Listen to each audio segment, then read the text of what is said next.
The U.S. ambassador cuts ties with Poland's parliament speaker, but behind those few words sits a much deeper political storm that reaches all the way into Washington's power struggles, Trump's second-term foreign policy instincts, and America's increasingly aggressive diplomatic style. Picture the moment inside the U.S. Embassy in Warsaw. Phones buzzing, staffers whispering, a cable from Washington landing with blunt language instead of careful diplomacy. The ambassador, once smiling beside Polish leaders at NATO events, now instructed to formally suspend contact with one of the most powerful political figures in the country. Not a sanction, not a recall, something colder, a diplomatic freeze. And in Trump-era politics, freezes are never accidental. What officially triggered it was a speech by Poland's parliamentary speaker that accused Washington of treating allies like subcontractors and using military leverage to pressure European governments into economic concessions. He referenced weapons contracts, LNG energy deals, and behind-the-scenes demands coming from U.S. officials. In previous administrations, such words would have earned a private reprimand. Under Trump's second term, they earned retaliation. Within hours, the U.S. Embassy released a statement canceling all meetings, halting cooperation channels, and reassessing engagement with Poland's legislative leadership. The ambassador personally refused a scheduled security briefing the next morning, diplomatic language for "you're cut off." But this wasn't really about one speech. This was about Washington's new style of power. Since returning to office in 2025, Trump has reshaped diplomacy into something far more transactional. Allies aren't partners anymore. They're leverage points. Weapons shipments tied to trade compliance, security guarantees tied to political loyalty, access tied to silence, and Poland sits right at the center of Trump's European strategy. The country hosts tens of thousands of U.S. troops, critical missile defense systems, and serves as NATO's frontline buffer against Russia. It's also been one of America's biggest buyers of U.S. weapons and energy exports. In Trump's worldview, that means Poland owes loyalty. So when the parliament speaker publicly challenged Washington's pressure tactics, it wasn't seen as debate. It was seen as defiance. Inside Trump's foreign policy circle, the thinking has been consistent. Allow criticism once, and every ally starts doing it. Shut it down hard, and the message spreads fast. This is the same logic behind Trump's recent moves with the EU on tariffs, his hardline tactics with Ukraine, and his conditional support across NATO. The ambassador's cutoff wasn't just punishment. It was a warning to Europe and to Congress back home. Because there's another layer here, U.S. domestic politics. Trump's second term has been defined by an effort to centralize foreign policy directly under the White House. Traditional diplomats, career State Department officials, and even congressional foreign affairs committees have been sidelined. Ambassadors are no longer bridge builders, they're enforcers, and Poland became the test case. When the Polish speaker criticized U.S. economic pressure, he was echoing concerns already bubbling across Europe. Leaders privately complain that Washington is turning security into a business model, protection in exchange for purchases, political support in exchange for military backing. Trump doesn't deny it. He embraces it. In closed meetings, according to officials who later leaked details, Trump has repeatedly said, "America pays, America decides." That philosophy is why the ambassador acted so fast. There was no long negotiation, no cooling off period, just a clean break. From Washington's perspective, it served multiple purposes. First, it punished public dissent. Second, it discouraged other European leaders from speaking up. Third, it reinforced Trump's image of strength at home. And domestically, that matters. Trump's base loves these moments, proof that he's not letting foreign politicians push America around. Right-wing media in the U.S. framed the Polish speaker as anti-American, ungrateful, and biting the hand that protects Europe. Meanwhile, critics called it bullying. They warned this approach is slowly hollowing out alliances that took decades to build. Former U.S. diplomats publicly said the freeze was reckless, that legislative leaders play critical roles in defense approvals and NATO coordination. Cutting them off doesn't weaken critics. It weakens communication during crises. But Trump's camp sees diplomacy as a power game, not a relationship. And Poland's reaction proved just how serious this was. The Polish government tried to downplay the rift at first, calling it a temporary misunderstanding. But behind closed doors, officials scrambled. Defense cooperation depends on constant coordination with U.S. lawmakers and military leadership. Without that access, delays happen. Approvals stall. Trust erodes. The parliament speaker, instead of backing down, doubled down. In a follow-up interview, he said, Europe cannot build its security on fear of Washington's mood swings. That line alone spread across European media. And suddenly what began as a bilateral spat turned into a broader conversation about American power under Trump. Is the U.S. still a partner or a pressure machine? This comes at a dangerous moment. Russia continues probing NATO's eastern flank. Cyber attacks against Poland have increased. Military exercises near the border are becoming more aggressive.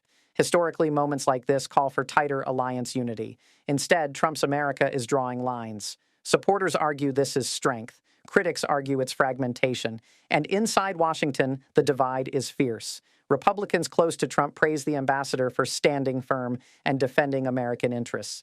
They argue allies have relied on U.S. security while criticizing U.S. policies for too long. Democrats warn this is how alliances die, not with explosions, but with accumulating resentments. What makes this situation especially risky is how much it relies on personal loyalty rather than institutional stability. If one politician's speech can trigger diplomatic isolation, every ally must now calculate every word. That creates fear, not cooperation, and fear doesn't hold alliances together long term. Even within the Pentagon, unease is growing. Military leaders depend on close political relationships with host countries. They understand that defense partnerships aren't just hardware and budgets, they're trust. And trust is exactly what's being eroded, yet Trump continues pushing this style across the globe. From Europe to Africa to Asia, the message is consistent. Align publicly with Washington's agenda or lose access. In the short term, it forces compliance. In the long term, it breeds quiet resistance. Poland, long one of America's strongest European allies, now finds itself questioning how much independence it truly has. And Europe is watching closely, because if Washington can cut off Poland this easily, no ally is untouchable. This isn't just about one ambassador or one politician. It's about a transformation in how the U.S. uses power under Trump's second presidency. Diplomacy as leverage, alliances as transactions, security as currency. And the consequences are still unfolding. Some European leaders are already accelerating defense cooperation among themselves, quietly discussing how to reduce reliance on the U.S. over time. Not because they don't value America, but because they no longer trust its consistency. That may be the most dangerous outcome of all. Because once allies start planning for a world where U.S. support is conditional, the global balance shifts. Slowly, silently, but permanently. The ambassador cutting ties wasn't just a diplomatic snub. It was a symbol of a new era. An era where American power is louder, sharper, and more personal, and where even the closest allies can become targets overnight. Now the story moves into an even deeper, more dangerous phase, because what happened after the diplomatic cutoff is where this stopped being symbolic and started becoming a real geopolitical fracture. Behind the scenes, European foreign ministries lit up. Calls moved between Warsaw, Berlin, Paris, and Brussels almost immediately after the U.S. Embassy froze contact. Not because they cared about one Polish politician's access, but because everyone understood the precedent that had just been set. If Washington could isolate Poland's parliamentary leadership today, it could isolate anyone tomorrow. And that fear spread fast. Inside NATO headquarters, officials quietly admitted this was the first time in modern alliance history that the U.S. had deliberately severed ties with a key democratic institution of an allied government. Not over corruption, not over human rights abuses, but over criticism. That distinction mattered. This wasn't discipline, it was control. European diplomats described it as Trump-style punishment politics finally becoming official foreign policy. And Poland suddenly realized it wasn't just in a disagreement. It was in a pressure campaign. Within days, subtle consequences started appearing. Joint working groups on defense procurement were postponed. Military logistics meetings were rescheduled indefinitely. Congressional delegations canceled planned visits to Warsaw. Nothing announced loudly, everything done quietly. This is how diplomatic isolation works in real life, not with headlines, but with closed doors. For Poland's leadership, the message was unmistakable: fall in line or lose access to the machinery that keeps your security running smoothly. But instead of backing down, something unexpected happened. Public opinion in Poland shifted. Polls showed a surge in support for leaders standing up to U.S. pressure. Media across Eastern Europe began openly debating whether America was becoming less of an ally and more of a boss. Even politicians who normally avoided criticizing Washington started speaking carefully, but firmly, about sovereignty. And that terrified Trump's inner circle. Because once allies start framing U.S. influence as coercion, the entire America protects the free world narrative starts cracking. Inside the White House, advisors reportedly argued over strategy. One camp pushed escalation, cut more contacts, threatened arms delays, show strength. Another warned that pushing too hard could drive Europe towards strategic independence faster than ever before. Trump sided with pressure. He always does. In private conversations, he allegedly complained that Europe talks tough because America lets them feel safe, and that they forget who pays for their defense. This wasn't diplomacy to him, it was a business relationship, and in business, leverage is everything. Meanwhile, Russia watched closely. Kremlin analysts publicly mocked NATO's unity, calling the U.S.-Poland rift proof that Western alliances are fragile and transactional. Russian state TV ran segments showing Trump isolating allies while Moscow respects sovereignty. Classic propaganda, but effective, because every crack inside NATO is a gift to Moscow. Security experts warned this moment could be exploited quickly. Hybrid attacks, cyber operations, border provocations all thrive when alliances are distracted by internal conflict. And Poland sits on the front line. What makes this even more dangerous is timing. This is happening while the Ukraine war still burns, while Europe is already anxious about Trump's shifting commitments, while trust in long-term American support is already wobbling. The ambassador's move didn't happen in a vacuum.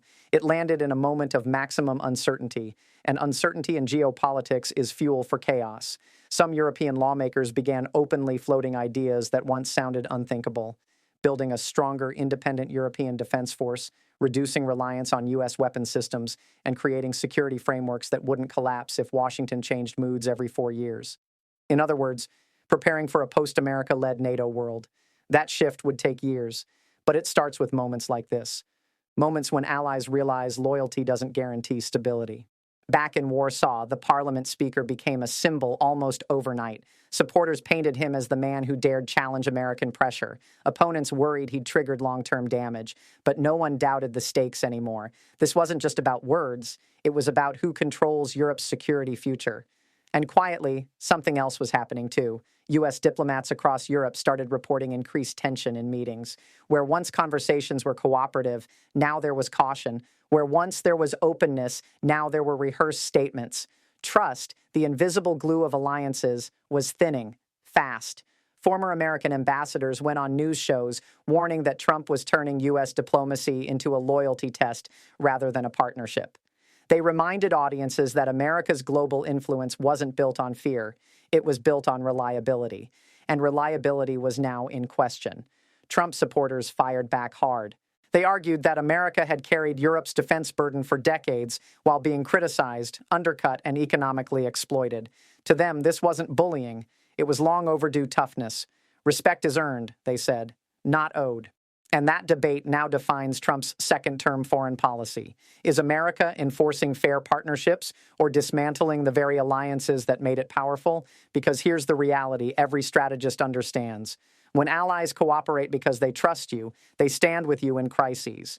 When they cooperate because they fear you, they quietly prepare to move on. And Europe is beginning to prepare. The U.S. ambassador cutting ties with Poland's parliament speaker may look like a small diplomatic headline. But in reality, it may mark the moment when America's alliance system started shifting from voluntary leadership to enforced obedience.